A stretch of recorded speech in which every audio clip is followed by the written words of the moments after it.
Hi guys, and welcome back to the Integrated Self podcast. I'm so excited to be here and be back again.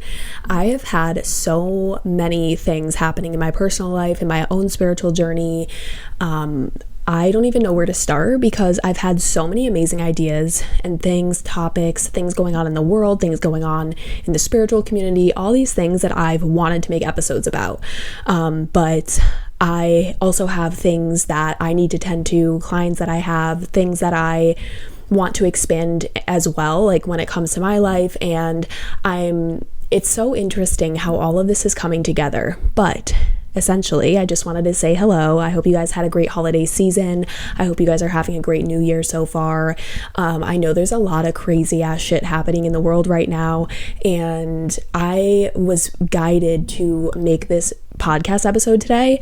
I have, like I said before, I have a whole freaking list of things that I want to dive into. I have my book that I have still not made an episode about my book yet. Like, there's just so much that I have to share, so much that I've been working on, services available now, like all these things I want to update you guys on. And as you can probably tell by the title of this podcast, I have a massive global message for everybody. And this actually came in through a dream that I had last night. And it was a very spiritual experience. I cannot wait to dive into it with you guys. I'm not really someone that gets a lot of messages and has all these vivid dreams and stuff like that. I kind of just want to dive in, you know? I started this actually at 4:11 p.m. and to me that's like signifying communication. So like that 411, I have information to share with you and I'm really excited to get into it. So I thought I would kind of move back, kind of give like a little bit of a backstory, like give some updates about what's going on, certain things that I've been experiencing recently around the holiday season and still now. And then we're going to go into the message, my dream that I had, and you know, all the information that I was able to pull from that experience and that kind of spiritual experience that I had. So yeah, if you guys like spiritual conversation, if you guys like talk about spiritual abilities, prophetic dreams, intuition, all of that stuff, how to awaken your spiritual abilities. The word awaken to me makes me laugh every time I say it because I'm just really not, like, I don't really resonate with that word. But it is a word that a lot of people use in the spiritual community and a lot of people understand what you mean when you say that. But I like the word remembrance because essentially all this information, all this higher vibrational, higher dimensional information, it's always been there. It's always there for us to access. However, a lot of us have struggle being able to access that information. And so I was never really someone that had, I don't know, as a child, I think that I had a natural ability to read people's energy. I think that my empathic nature kind of was formed for me, but also through like a lot of traumatic experiences. I think I learned very young how to read people's energy, but it wasn't because I knew what I was doing consciously or perceived that as what it actually was. I think that a lot of us become empaths as an adult because we went through some sort of experience throughout our life at some point that made us feel like we had to constantly be aware of certain people's energies around us and kind of make us feel safe, right? In order to protect ourselves. And that's kind of how I feel like a lot of my ability to intuit how someone's feeling was kind of formed. But obviously back then as a kid, our brains aren't developed. I grew up in a religious environment, so none of this stuff was really taught to me, was in my vicinity, was around. Like, I didn't know of any of these things. I grew up very religious and went through Christian school. I went to public school, but I went to Christian Bible school. I don't know what that's called, but until I was about I did that all the way until 12th grade and I got confirmed. And it was really in high school, like 9th, 10th, 11th, 12th grade, that I really got to this place where I was like, I don't resonate with this stuff. I had multiple conversations. I wrote about this in my book as well. But I had multiple conversations with my parents around that time because, you know, it would be, I would have my license at the time and have to drive myself and leave the house and be like, I'm going to this class that I don't want to go to, talking about things that I don't agree with, you know.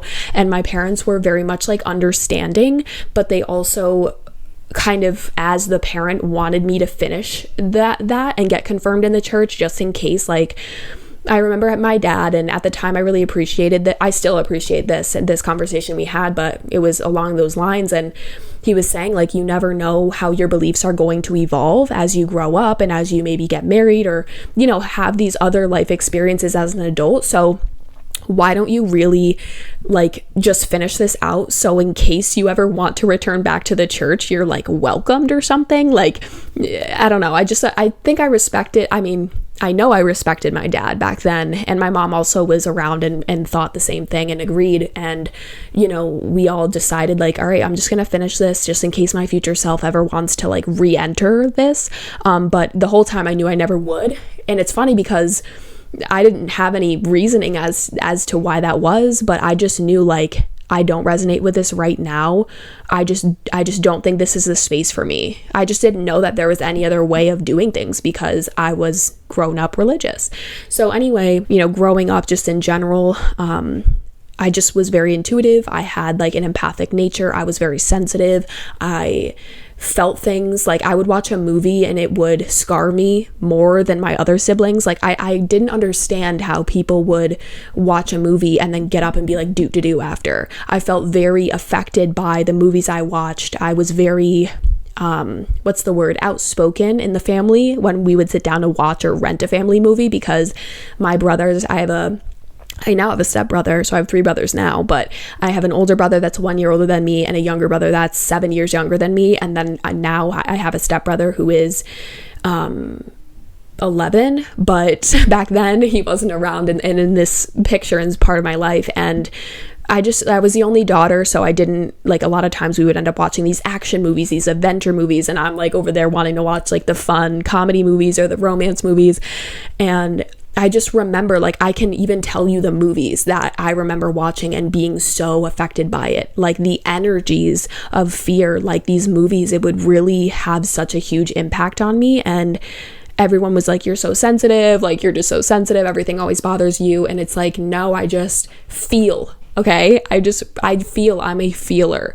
So I guess that would be, like, my first kind of spiritual ability or spiritual gift. People refer to them as gifts, as abilities, whatever, right? And we all have these abilities. Let me make that very freaking clear. Everyone has these psychic abilities, but they kind of lie dormant.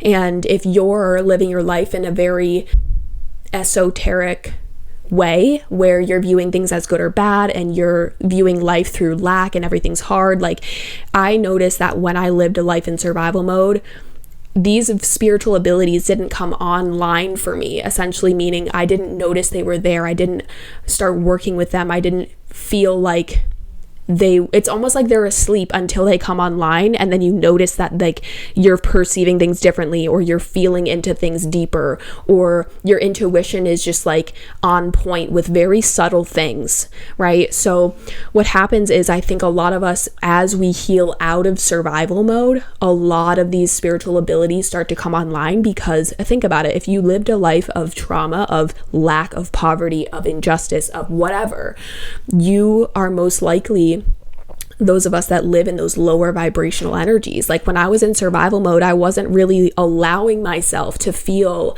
high vibrations of love, of safety, of excitement, of passion, of peace. I didn't really know. All those things were foreign to me. Obviously, I had moments along my childhood where I had a great time and I felt very seen and loved and celebrated and all the things.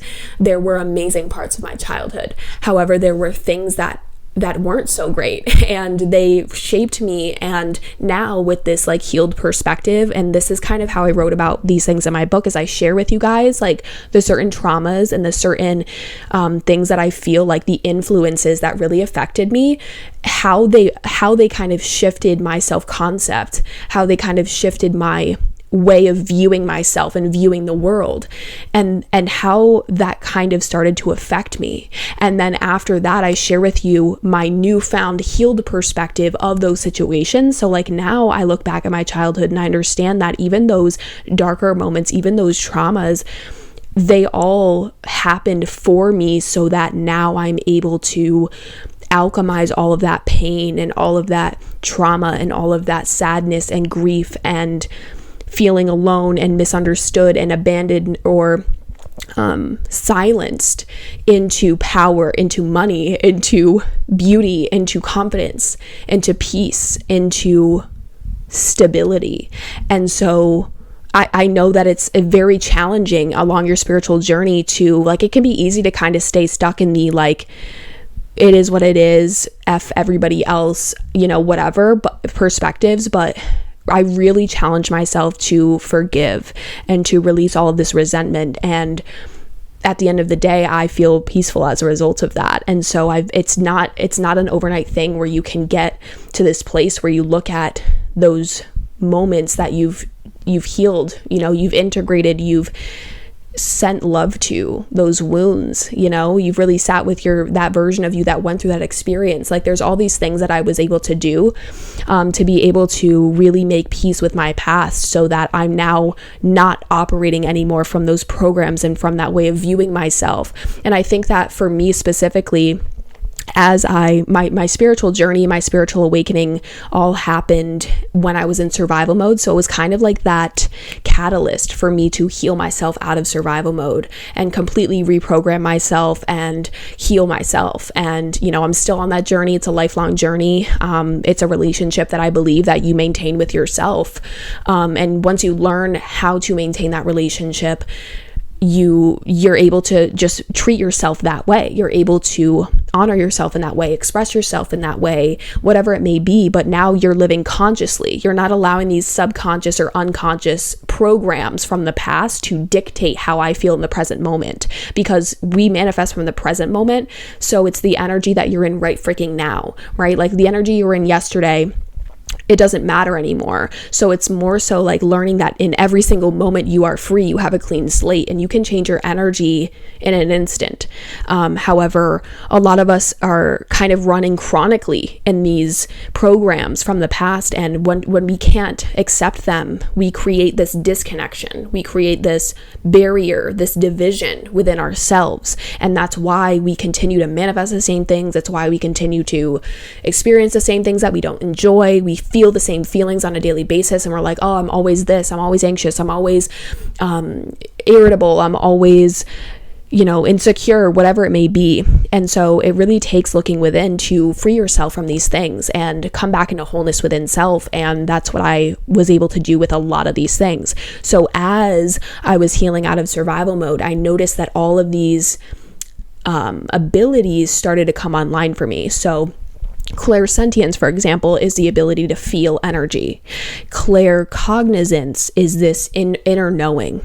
Like, it's essentially I like to say your claircognizance is your intuition. It's your knowing. It's your inner knowing of whether or not something is true or not, right? Like, you can even maybe meet someone that is very obviously like wearing a mask or like, making themselves out to be a certain way. Like, it's very easy for me now to pinpoint who's wearing a mask, and I can immediately connect to your energy and tell, like, okay, all of this on the exterior is a facade, and then I can feel into what's going on internally within somebody.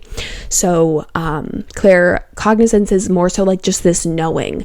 Clairvoyance is like the ability to see things, so seeing visions.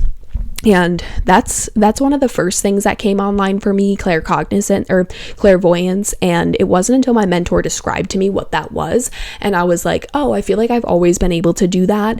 I'm a very visual person. I daydream a lot, and so a lot of the times my readings, I say I see a lot because I see certain things. I might see words, I might see certain shapes, colors, whatever it may be. It's like you get that divine guidance through a certain vision or a picture, and it's almost like if you can close your eyes right now, you see black, obviously, but it's almost like that's the TV screen, and on that TV screen I see an image. So that is clairvoyance. And then clairaudience is being able to hear things. So we all have these. Some have like very strong, like one or two. Some people can have, tap in and use all ways to receive information. But to me, these are just ways you receive information, right? So you might be a feeler, you might be a seer, you might just be a knower, right? Like whatever it may be. And then once I started, like I never had the intention of I'm going to strengthen all of these. I just started working with one, and then the more that I practice, the more, and I held space for this to come through, the more that I noticed it was happening. And so yeah, that's kind of just like a little bit of backstory and a little bit of like, I don't know, coaching backstory, whatever, on spiritual abilities and my journey a little bit. I write about my journey in depth in my book. However, over the holiday season, I took a break from posting on my Instagram and TikTok. I took a break from planning and doing all of these things because I got sick right before the holiday season, and so did my boyfriend. So we were both just down bad. I haven't been that sick in a very long time. I want to say like 2 years, maybe more. It was like 2 weeks of being down bad, not really consuming any food. So I lost a lot of weight. I was drinking endless amounts of tea. I don't think I've consumed that much tea in my life combined than I did in that 2 weeks. But when I started to get sick, I felt really frustrated, to be quite honest with you, because I felt like I started to finally have this idea of like where I'm headed and accomplishing things and kind of seeing the light at the end of the tunnel, because I kind of mention this here and there, but I'm a PhD student still. So I'm a holistic health practitioner, but I'm continuing my education. And I have to write a dissertation and do my own study as a PhD student. And so I actually just solidified my thesis statement and my study. So looking for people to participate in my study, please, if you're interested.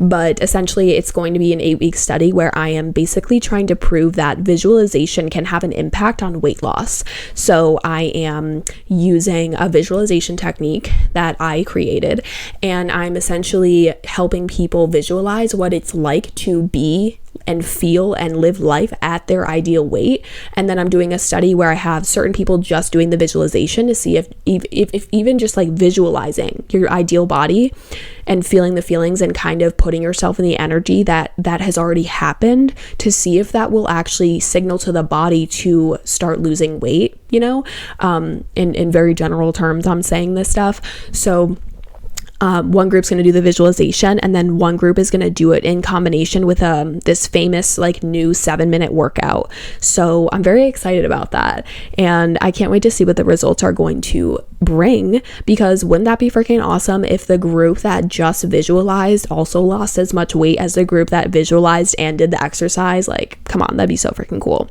But anyway, I'm finally seeing the light at the end of the tunnel with that, because I started all of my graduate school in 2020. So I've been in school for over 4 years now, and I'm 26 years old, going to be 27 this spring. And I'm just like, I just feel like my life hasn't started. I mean, I am so happy doing what I do. I love recording content, making podcast episodes, doing readings, coaching my clients. Like I'm already doing the things that I'm going to be doing in the future.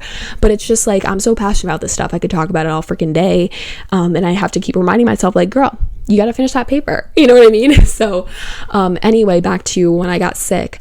When I got sick, I was frustrated because I felt like this massive surge of motivation and like this energy of like, just go, girl, go, get it done. You have all these ideas. And then I got sick, and I was like, are you freaking kidding me? So then, since we got sick for so long, I eventually surrendered to it, because I understood, like, I accept that this is happening. I understand that maybe, like, since I am going to be going and doing more and creating more, that maybe my body, like, we're getting sick now so that my body can prepare me and just allow me to rest now before we kind of enter this season where we're going to be doing more and expanding in things. So when we were sick, I received so much clarity. It was almost like this beautiful, divinely orchestrated pause right before I was about to start running. You know what I mean? Like, right before the race starts, like, I feel like God was like, absolutely not, girl. Like, you sit your ass right here, and you're gonna be sick, and that's gonna be fine. But this is going to allow you to recenter, to rest, to calibrate, and to have a better vision moving forward. And so over the 2 weeks that I was sick, I I didn't do anything. Like, we literally didn't do anything. Obviously we were sick. So yeah, it was such a crazy time, but I surrendered to it and I received all this clarity, one of which was the dissertation topic that I wanted to study. The other was me deciding to do readings more, because I love doing readings. It's almost like I feel like when I'm doing a reading, like I'm a little kid again. Like, I'm doing something that I loved to do when I was a kid, even though I didn't know how to do this stuff when I was a kid. But it's super fun, and it's like I can't deny or doubt at this point that is something that I meant to do and offer for people. So that was another thing that that source was really showing me, was start offering readings. So that's what I did when I was sick. I started kind of like mentally planning out what kind of readings I wanted to offer and how I would be going about that. So that's something that I also got clarity around as well. And then also this program that I'm about to come out with, and I just keep receiving the confirmation about this program that I'm very excited about. So yeah, so much happened when I was sick, and the more after I healed and the holidays passed and everything, I've been doing my readings. I've been trying to post twice a day at least on TikTok, and if you guys follow me on TikTok and Instagram, TikTok is just going to be my readings from now on. I'll be posting readings on YouTube as well, like longer form readings, and then my IG, my Instagram is just going to be my coaching. Like, it's going to be more of like my community, my home base. And so yeah, I'm very excited. I feel so much more like centered and balanced now, and I'm not in this cloud of confusion anymore, and it feels so good. So anyway, I'm very, very excited about that. And I've been noticing that certain aspects of my spiritual abilities have been getting a lot stronger. And so one thing that happened, and this is where I guess I'm going to get into the dream that I had last night. I never really receive dream, like if I dream something that I feel is like significant for my spiritual path, I just kind of take note of it, right? Like, I understand that is a message for me, not for you guys or like anybody else. It's for me. So I've had moments where I've had like very vivid dreams, and like everything that happened in the dream like made sense for the things that I was feeling and going through in my life. So I kind of put the puzzle pieces together, would meditate on it and kind of understand, what the dream meant and what was really being shown to me. But other than that, you guys, I'm not like someone that has prophetic dreams or like wakes up and remembers everything that I dreamt about the night before or anything like that. So last night was very significant for me. And last night I essentially had this dream where, and this dream kind of has a message for everybody. You could be in a different country watching this. You could be at any point in your spiritual journey. This is more so like, and this is so fun because this podcast has mostly just been like my coaching and like a little bit about my journey. And so I don't know why, but I just feel this like pull to do a podcast episode on the dream and the message. So this is where we're going to kind of like segue into that. In the dream, I was talking to this beautiful woman, and in the dream I knew that I was like on my spiritual journey, and I knew like it was almost like in the dream I was me here, like as a human being. So I knew I was like psychic intuitive. I knew that I was evolving spiritually and all the things. So in the dream, I'm like on this sidewalk. It's like a random city. I'm on the sidewalk, and I'm talking to this beautiful woman, and she looks like this Egyptian goddess. Like, she had a lot of gold on her. She had a lot of jewelry. She looked beautiful. But I remember in the dream, she was sharing all of this like divine wisdom with me, and I was like loving it, because honestly, in my actual personal life, I don't really know anyone else that's spiritual. Like, I guess my family would say they're religious, but I wouldn't say that about myself. So I've just kind of like branched out, and I kind of feel like a lone wolf, at least like when it comes to my environment and where I live and the people that I love that surround me. And so in the dream, I felt so connected to her, and I felt like I was like, oh my gosh, like I've been waiting and longing to have these conversations. Like, I think it's beautiful that you showed up. Like, in the dream, I started to understand that this was like a goddess. This was an angel. This was like someone standing in front of me that was speaking, like something was speaking through her to me. And you know, she kept telling me like I was sharing my like divine wisdom with her. I don't even know what we were talking about, but it was like I could see this energetic exchange of like very high vibrational energy, and I saw a lot of gold, and I felt so safe. And even like after I woke up, I felt like I dreamt and like went back to source. Like that's how loving this energy was, and how safe I felt, and how held I felt. And like this dream, like this energy was just absolutely like I there's no words. There's really no words. Like I'm trying to describe it for you guys and I just can't. Just imagine like you take like a time out from this like video game of life and you just go hang out with God for 5 minutes, and like imagine that powerful, intense like love. That's what I felt in the dream. Okay, so anyway, nothing much happened. We were just having like amazing conversation on the same wavelength, like yeah, like love this stuff, like awesome. And I kind of felt like in the moment that was her saying like, you're on the right path, honey. Anyway, so as I'm speaking to her, the conversation kind of like dies down, and there's people all around us walking on the sidewalk, and this person, which I can kind of see this person now, but they were wearing, and I think every detail of this dream was important. So the woman that starts to walk up to us, she was wearing black.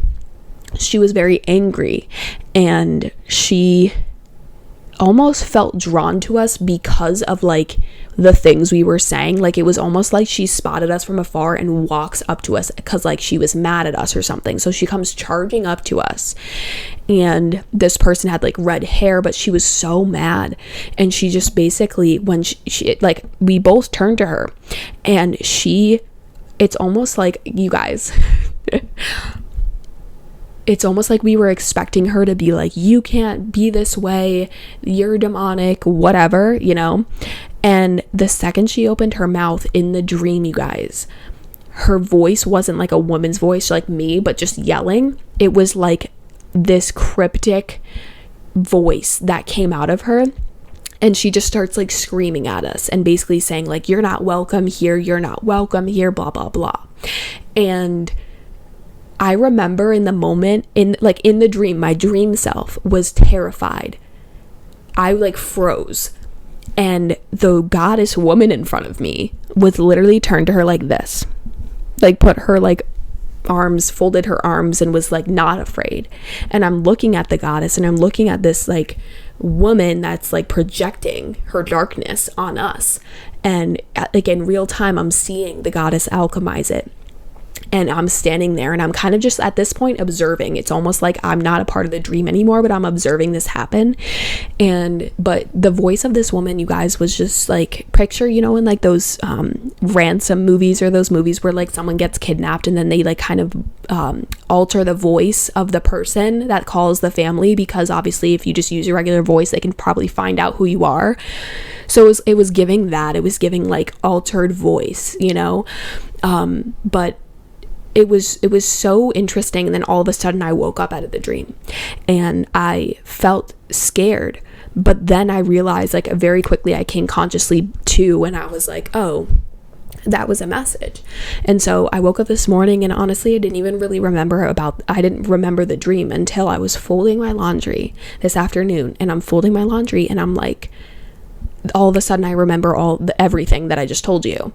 And so I'm sitting here, like, literally picture me right here folding my laundry, and I'm sitting here and I'm just like, what was that? Like, I know, like, there's something very important in that dream that you want me to know.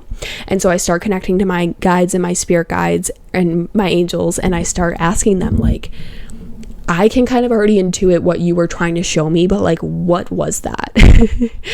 And I feel like I got two kinds of messages. The first message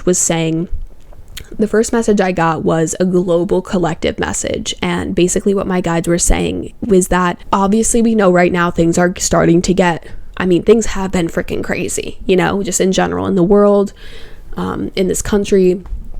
But they were saying that as more illusions come to light, like as more light is shined on the darkness of the planet, like as these things continue to happen, it's almost like they were trying to show me that the darkness is going to get very triggered, right? Like what we're going to start seeing is the darkness not being able to escape the light anymore.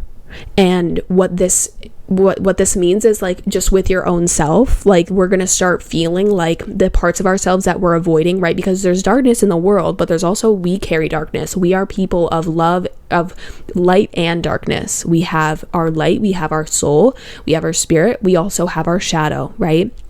So the people that haven't addressed, faced, accepted, integrated their darkness, healed their shadow, it's going to be very obvious. Like, it's almost like we're going to start seeing, maybe in the news, like at these global massive scales, certain examples of this happening, where it's almost like the light is shining on the darkness. People can't escape anymore, like their wrongdoings, like the people that are like pretending that they haven't done anything wrong, right? Like a lot of these, like the celebrity culture, Hollywood, you know, all of these issues that we're facing right now.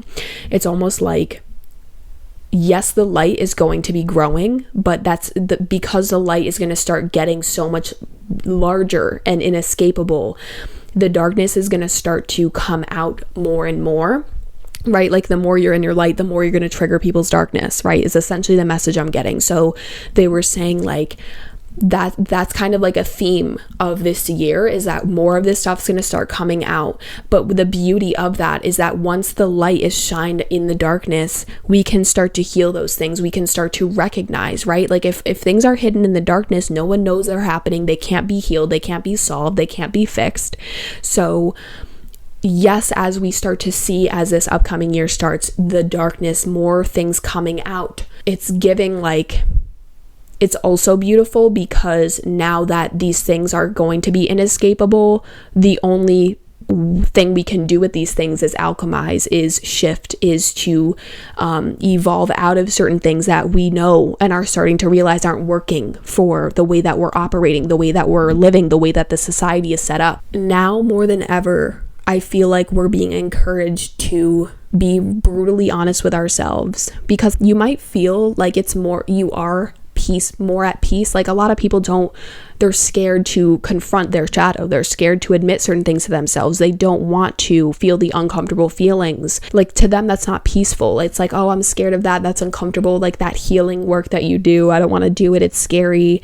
I don't want to meet these parts of myself. I don't want to go back into the past, like whatever. And you think that you're protecting yourself. You think that you're helping yourself by not doing the work, by not questioning things, by not, encouraging yourself to go within.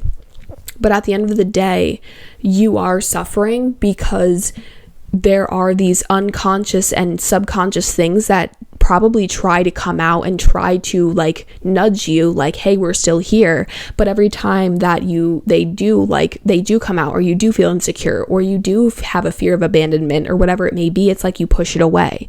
You're like, oh, the more that I bury this, the less I'll deal with it. But at the end of the day, that shadow, that experience, that memory, that trauma, whatever it is, that feeling is still there. And the more that you avoid it, suppress it, pretend you don't feel that way, the more you actually amplify that. So I would bet, if you're someone watching this that it feels like this is uncomfortable, or you don't want to do this work, it's like you're still suffering as a result of that, because you're probably not feeling peaceful. Because until you address the things that are asking of you to address, you're living a life from those things. Those things are still coming out in conversation, in the way you feel, in your inner thoughts. So it's really important to, like, I've gained everything and lost nothing by facing my shadow and healing myself. Everything has gotten better. I've gotten healthier in mind, body, and spirit. My relationships have gotten healthier. Everything from you that ripple effects out, your relationships, your children, your parental relationships, your relationships with a stranger as you walk on the street, changes because you chose to face yourself. And now, like, I'm guided to say things. I'm guided to go up to people. I'm guided to compliment people, or just give like the waitress some extra eye contact, whatever it may be. But at the end of the day, like, that's how I view this work. I truly do believe that spirituality is for everybody. However, I think that a lot of people don't want to put in the work, and that's okay. And that's when you see people kind of enter spirituality and get to the point where they are shown their shadow, they're shown their wounds and the parts of themselves that need healing, and it's almost like they don't want to do that work, or they think that something's wrong with them or that they're being misguided or something like this, and they end up going back to organized religion. If we can have these kinds of conversations without coming from who's right, who's wrong, because that doesn't even exist, right? There's no right or wrong. These are all just parts of the human experience, and everyone's on their own journey. So I truly believe, even like, I'm not a spiritual person that's like trying to convince anybody out of their beliefs or into my beliefs or anything like that. I help my clients tune into their intuition, to their inner guidance system, to their belief system. So I'm not someone that wants to create a cult. I'm not someone that wants like the largest following and for everyone to adopt my way of living and my belief system, because all of that is individual to me based on my personal experiences, my deep inner thoughts and curiosities, the things that I've learned and taught myself or learned from other people, mentors, workshops, whatever. So I think that if we can walk around, like, you could be the most evolved, enlightened spiritual person, but you know, I always bring up Jesus Christ because he's such a great example of this, and everyone kind of knows of him as the example. Is like, Jesus Christ never walked around saying, oh, you're a prostitute, you don't get my message, or oh, you're an asshole, so, you know, I don't want to help you. Like, that's not how he walked. That's not how he was being in his life. That's not the message that he wanted us to learn. So it's learning not to judge anybody, right? And it's learning to understand that everyone is on their own journey.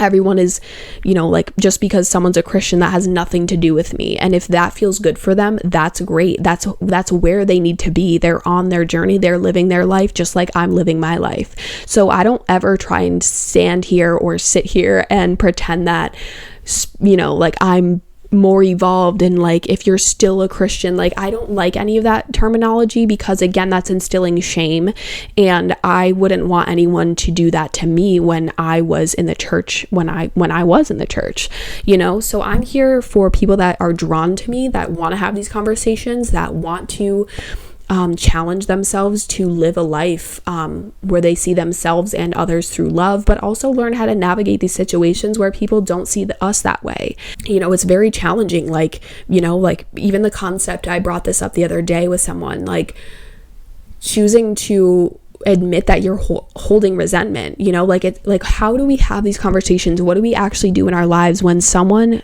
inflicted trauma on us, someone projected, someone hurt us, someone did something that is really difficult to forgive, and we're harboring resentment, and we know that we don't want that person in our life anymore, right? Like, unconditional love doesn't mean you can do anything you want to me, and you, like, I'll still hold space for you, and I'll still, like, have you in my life, and like, you could do the worst thing ever, and I'll still keep you here. You know, that's not unconditional love, right? You can love someone from afar. You can love someone even though they're not in your life. So unconditional love is saying, hey, I don't think that I want you in my life anymore.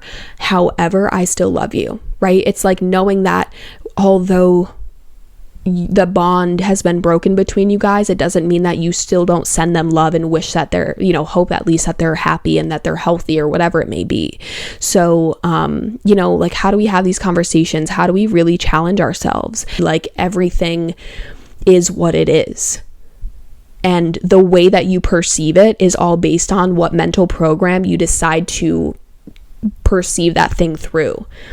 So in order to actually live by that, right, because there's a difference between knowing something and actually living by that, genuinely, and that's, I think, the most needed thing in the spiritual community. Is like, it can get so addicting to read all the books, to watch all the readings, to watch all the podcasts, to watch all the how to manifest this or the workshops, and you know, it's so easy. Like, I find myself, even in my free time, after I recorded an episode and after I'm, you know, done with my readings for the day and I've made my content, like, all day long, I'm doing this spiritual stuff. And then, of course, I'm drawn to, at the end of my day, to watch a spiritual podcast. If you find yourself knowing so much, but not feeling like when you look at your life and you look at your relationship with yourself and nothing really has changed, it's because you know all the things, but you're not living by them. You're not integrating them. You're not practicing them. am. And that's like my bread and butter. That's what I'm passionate about, is like,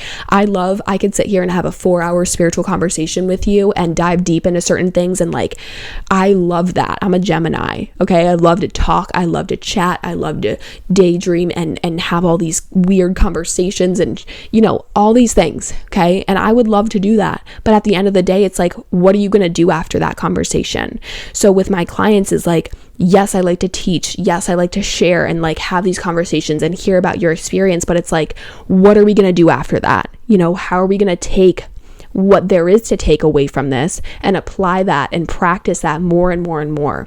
So I think that it can get really addicting to watch all the things, but if you're not noticing any changes in your life or any feeling different feelings than maybe 3 months ago, or making more progress, or, you know, having better health, right? Like, to me, your spiritual practice should translate into better health, more confidence, more peace, the ability to emotionally transmute energy, right? Like, all of these things obviously are practices, and the more that you practice, the more that you're able to do it. And then eventually you don't have to sit down and practice or like consciously think, oh, I'm going to practice this right now, because it's just who you are now. Your life is like waiting for you to explode when you jump and you challenge yourself. I like to describe it like this. If you want to experience more love in your life, you have to be able to be more love yourself first, right? So if you want to experience more love, how can you hold more love? Right? So this turns into, how can I hold more love for myself? What does that look like? How do I hold more love for others? What does that look like? Then your ability to hold love, it expands, right? So consciousness must expand and then contract, right? So it's this beautiful balance of like learning, going within, studying ourselves, and then going back out in the world and showing and spreading that knowledge and being the light. And then we are drawn to a new curiosity or a new way of being, or whatever it may be, acquiring more knowledge. And then we go within, right? Going within and then spreading that knowledge out in the world, right? Being the person that you're like, why else, right? Why else are we learning all these things if we're not going to be that, if we're not going to use it, if we're not going to be the example? So, yeah. I know I talked about so many different things in this episode. Mainly, I really wanted to talk about like psychic abilities and my dream that I had with that message. And I honestly think that was like a message for this year. So I think it's perfect to kind of start off with this podcast episode. And eventually my goal is to have one podcast episode released every week. I'm very excited. I have so much to share with you guys. And for those that are curious, I do have readings available now. So I have, if you go to my link in the description or in the show notes, you'll be able to see my website, and there you'll see my 3 types of readings. So I have an express reading, which is about 10 to 15 minutes long, and I pull 5 tarot cards and 1 oracle, and you can ask your question. So you can ask a question and I'll do 5 oracle or 5 tarot and 1 oracle. I have a general reading, which is about 30-ish minutes long, and I do 20 plus tarot cards and 3 oracle, and you can ask 3 questions. And then I have an in-depth reading, which is about 45 minutes to an hour, and I'll pull 30 plus tarot cards and do, I think, 5 oracle or more, whatever I'm being guided to do. But I wanted to provide that just so you guys can kind of have an idea of like what I'm going to be doing, what it's going to be like. So yeah, you can ask 5 questions for that in-depth reading. So I'm very, very excited. And I'm starting my dissertation study, as I said before. And I'm also working on a masterclass right now and a program for you guys. So kind of like this program is a very much like do it yourself, but also have support from me and coaching from me. So we're to be meeting weekly in this program. It's 8 weeks long, and it's an 8-week intensive program for you guys to essentially go through a rebirth and say goodbye to the version of yourself that you've been being, that you've been comfortable being, but essentially it's time to say goodbye to this version of you and step into a new one. And so it's going to be called Phoenix Rising Academy, and it's an 8-week intensive. So essentially each week you have a theme. a theme of healing, and I walk you through. I give you all the trainings, the visualizations, the meditations, the exercises, whatever it may be to help you self-heal. And obviously I'm checking in with you the whole way through. You're submitting check-ins with me every week as you finish that theme for the week. You submit a check-in form with me, and we do weekly group calls. There's also an option for you guys to do VIP, like a VIP version of this program where it's a group program and we meet on group calls and there's a group chat. But if you guys want to do this program but also do it like privately with me, like if you want to meet with me privately and private chat with me and kind of like just have more access to me as you move through the program, I have a VIP option for you guys, and that comes with not only the weekly group calls that we're going to be on together, but you get your own personal private weekly group call, weekly individual private call. So that would be 2 calls a week for you if you're a VIP, 1 privately with me, 1 with the group. And then you also get access to chat me privately as well. So like as we're in a private setting in a session talking about the things, you're following the group framework and the themes for each week, but you just get to meet with me privately and get one-on-one attention, like more attention. So that's what that is. And I'm very, very excited about it. And it also comes with, the VIP version comes with private chat with me. Stay tuned. I also want to do either a podcast episode or maybe like a workshop that I post on YouTube for like everyone to see, about my book, because inside my book, it's called The Integrated Self, that you can also find that on my website. And essentially again, like going back to the whole concept of integration, that's what I value. And that's what I was talking about before, when it's like you could know all the things, but are you applying that into your everyday life so that it now becomes who you are? It's who you're being. That's integration. Like when you integrate something, it's now in your subconscious. It's now how you operate. It's like you creating a new program to run out of. So that's why it's called The Integrated Self. And obviously that's why this podcast is called the same thing, because I value that. Like ultimately, yeah, we can all sit around and have the most spiritual conversations and sing and do all the things. But at the end of the day, my passion is getting people to actually feel differently, think differently, move, operate differently in their lives, change their energy so that they can change their life, that you can shift your life. You can attract new things. You can attract more love. You can have more peace, more stability, whatever it may be, because you're healing yourself first. So like Dr. Joe Dispenza says, if you want to change your life, change your energy.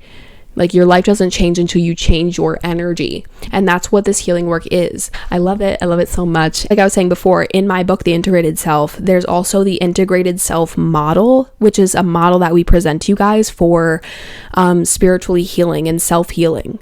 Like when you have a spiritual awakening, it's like, how do I evaluate my life? Like everything that I've known and the things that I perceive, it's almost like everything you thought you knew is not true. And you're like, wait, how do I move through this? How do I navigate this? Like this internal battle where I have now my heart or my soul speaking up, but I also have like my human mind and all the programs that I've been running out of my whole life. So we provide to you like a visual, like a model for you guys to walk through, and we go through all the parts of it and the factors that influence the model. So I really want to dive into that. I'm trying to like visualize and think right now how I'm going to do that, but that's coming. So yeah, this year I'm very excited. I feel like this year is my, I want to say like express year, which is like me expressing myself more. So me posting more podcasts. You guys can have readings with me. I'll be posting readings here on YouTube. If you guys want to follow me on Instagram, you can kind of see what I'm up to every day, the things that I do. I post coaching content on there as well. And that's like going to be my community, my home base. And then my TikTok is just for my readings that I post once a day or multiple times a day over there. So yeah, that's where you guys can find me. And I hope you guys are having a great year so far. And I know things have been just crazy. So if you guys ever want to chat, if you guys ever want to have like a 30 or 60 minute healing session with me and just like meet, figure out what's going on, get to the bottom of it, get our clarity, get our guidance, and start moving forward, please let me know. DM me. Would love to just set up a quick meeting with you. But yeah, I'm here if you guys need anything, and I'll be back for another episode. So thank you guys so much.